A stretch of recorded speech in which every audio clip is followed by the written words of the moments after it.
இந்த காணொளிய பார்க்கறதுக்கு முன்னாடி தமிழ் ஜனம் யூடியூப் சேனலை சப்ஸ்கிரைப் பண்ணாம நீங்க பார்த்துட்டு இருந்தீங்கன்னா கண்டிப்பா சப்ஸ்கிரைப் பண்ணிட்டு நீங்க பாருங்க.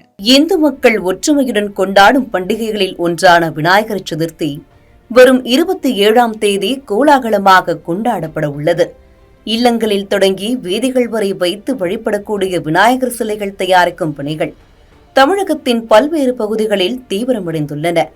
சேலம் மாவட்டம் வாழைப்பாடி அடுத்த பேலூர் அருகே எளிதில் தண்ணீரில் கரையும் தன்மையுள்ள மரவள்ளி கிழங்கு மாவு மூலம் 4 அடி முதல் 10 அடி உயரம் வரை பல்வேறு வடிவங்களில் விநாயகர் சிலைகள் தயாரிக்கும் பணிகள் நடைபெற்று வருகின்றன. பிளாஸ்டர் பரிசு யூஸ் பண்ணாமல் கிழங்கு மாவுலேயே இந்த சிலைகள்லாம் செஞ்சிட்ருக்கோம். இந்த சிலைகள் மேலே ஒரு பக்கெட்டு தண்ணி ஊற்றினாவே போதும், இந்த சிலைகள்லாம் டக்குன்னு உடனே கரைஞ்சிரும். அதே மாதிரி ஆற்றுல கரைச்சாலும் இது மீன்களுக்கு உணவாகவும் போயிடும். அதே மாதிரி சுற்றுப்புறத்துக்கும் மாசுபாடு இல்லாமல் இருக்கும். இதை நம்ம ஒரு தொழிலாக பண்ணாமல் நம்ம தாத்தா பாட்டி அப்பா அம்மா இவங்கெல்லாம் செஞ்சதுனால நம்ம அடுத்த ஜெனரேஷன்லேயும் இதை ஒரு ட்ரெண்டிங்காக கொண்டுட்டு போகிறோம். நம்ம தாத்தா பாட்டிலாம் சட்டிப்பானை செய்கிறது அப்பா அம்மா அந்த இதெல்லாம் பண்ணிகிட்டு இருந்தாங்க. அடுத்த ட்ரெண்டிங்கில் இப்போ விநாயகர் சிலைகள் இந்த மாதிரி செய்கிறதுல நம்ம இறங்கி சுற்றுவட்டார மக்களுக்கெல்லாம் பண்ணி கொடுத்துட்ருக்குறோம். ஒவ்வொரு ஆண்டும் விநாயகர் சிலைகளில் வித்தியாசங்கள் கடைபிடிக்கும் பகுதிகளில் கோவை மாவட்டம் முக்கியமானதாக திகழ்கிறது.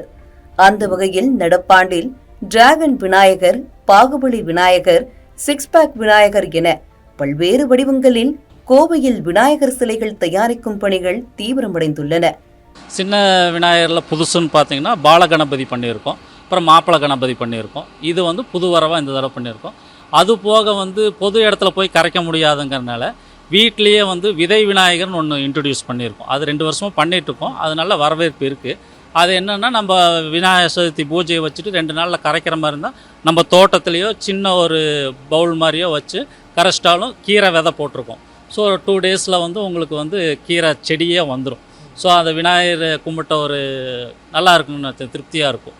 கொரோனா காலகட்டத்தில் முழுவதுமாக முடங்கி போய் கடந்த சில ஆண்டுகளாக படிப்படியாக மீண்டு வரும் விநாயகர் சிலை தயாரிக்கும் பணி தமிழக அரசின் கட்டுப்பாடுகளால் மீண்டும் பாதிக்கும் அபாயம் ஏற்பட்டுள்ளது. வருடத்திற்கு 4 மாதங்கள் மட்டுமே நடைபெறும் இத்தொழிலில் ஈடுபட்டுள்ளவர்களுக்கு தனி நலவாரியம் அமைக்க வேண்டும் என்ற கோரிக்கையும் எழுந்துள்ளது. அரசாங்கம் ஒரு அடியில் 10 அடிக்குள்ளதான் விற்பனை பண்ணு வச்சிருக்காங்க. அது தகுந்த மாதிரி தான் செஞ்சிருக்கோம். இதில் கரைக்கிற அளவு மாதிரி தான் நாங்கள் பேப்பர் கூழ், கிழங்கு மாவு, குச்சி இது வச்சு தான் செஞ்சுருக்குங்க. நீர்நிலை கரைச்சாலும் அது மீன்கள் இறையாதாம மாசுகளை ஏற்படாதுங்க. பெயிண்டிங் வாட்டர் பெயிண்டிங் மட்டும் தான் யூஸ் பண்ணுறோம். வேறு எந்த பெயிண்டிங் யூஸ் பண்ணுறது அரசாங்கம் என்ன உத்தரவு 10 அடிக்குள்ள நாங்கள் சிலையும் செஞ்சு வச்சுட்டு இருக்கோம். இப்போ மூலப்பொருளாக கொஞ்சம் விலை இருக்கிறதுனால அரசாங்கம் எங்களுக்கு ஏதாவது நலவாரி விநாயகர் சிலை நலவாரியை அமைச்சு கொடுத்து ஹெல்ப் பண்ணால் ரொம்ப நல்லா இருக்குன்னு நினைக்கிறேன். விநாயகர் சதுர்த்தி பண்டிகைக்கான நாட்கள் நெருங்கி வரும் நிலையில் விநாயகர் சிலைகளுக்கான ஆர்டர்களும் குவியத் தொடங்கியுள்ளன.